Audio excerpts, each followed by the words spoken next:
اللہ سے جڑنے کے لیے نماز ہے کہ نماز پہلی امتوں کو 2 نمازیں، ہمیں 5۔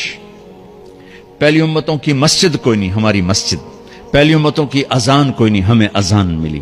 اور اذان اتنا بڑا عمل بنا دیا میرے نبی نے کہ آپ نے فرمایا کہ اذان دینے والا قیامت کے دن سب سے اونچے مقام پر کھڑا ہوگا۔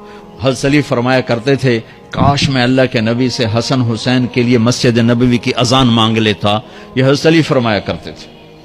اور جنگ قادسیہ میں مؤذن زخمی ہو گیا تو اذان دینے کے شوق میں سردار آپس میں الجھ گئے، کہتا میں دوں گا، کہتا میں دوں گا۔ پھر قرہ اندازی ہوئی، جس کا نام نکلا اس نے اذان دی۔ حضرت عمر فرمایا کرتے تھے اگر میں امیر المومنین نہ ہوتا، اگر میں خلیفہ وقت نہ ہوتا تو میں مسجد نبوی کا مؤذن بننا پسند کرتا۔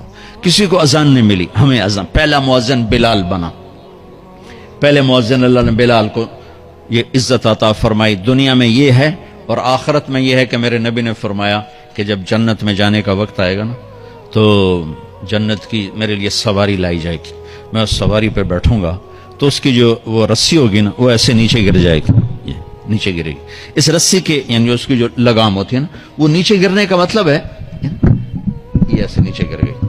اب نیچے گرنے کا مطلب ہے کہ اس کی ڈرائیونگ میرے نبی نے نہیں کرنی، کوئی آنے والا ہے، کوئی ڈرائیور آنے والا ہے جو رسی پکڑ کے چلے گا، کوئی کوچبان آنے والا ہے جو اس کو پکڑ کے چلے گا۔